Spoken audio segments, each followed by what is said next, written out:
දනුරි තේ එකක් බීලා විමු නේද? අනේ මං හින්දා කරදරේ නේද? අනිහෙම නැහැ.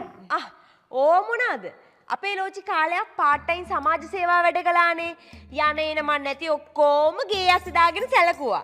මං හිතන්නේ දැන් අමාරු හොඳයි. අද කාලේ මිනිස්සුන්ට කරපු දව මතක නෑනේ.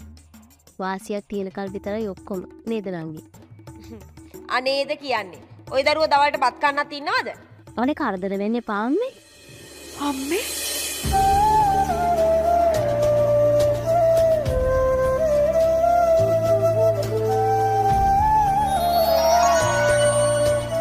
මොන කරදරයක්ද දරුවෝ?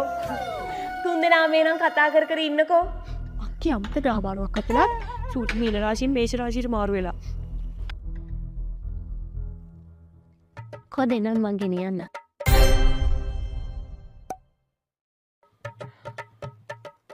බලල හැදියා ගෑලම හැදෙන විදිය.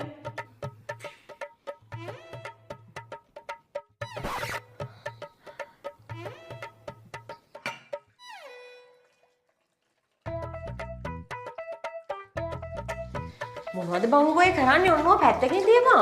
පිස්සුද මට? අයියෝ ඒකට කමක් නෑ බා. හෝනී මේ දරුව හැලිවලන් ටිකත් හොදනවා. මේ තියන්න දරුවෝ කරදර වෙන්න එපා. අනේ මොන කරදරයක්ද අම්මා? මේ දනුරි දැන් හවස් වෙලක් නිසා අද ඉඳලා මේ හෙටම ගියා නම් නේද හොඳ? හෙට මොකද? තව දවස් දෙක තුනක් ඉඳලා යන්න. අනේ මේ වගේ පවුලක් අඳුරගන්න ලැබිච්ච කොච්චර දෙයක්ද? දැන් ඉතින් ওই දරුවා පිට දරුවෙක් නෙමේනේ. අක්කේ අම්මා ඔන්න එන පොට නම් හොඳ නෑ හොඳ. අනේ මේ හැමදේම පටු විදියට දකින්න එපානේ. ඔන්න බලන්නකෝ හැම තද සුළඟකටම කලින් දැඩි නිශ්ශබ්දතාවයක් එනවා කියනවනේ.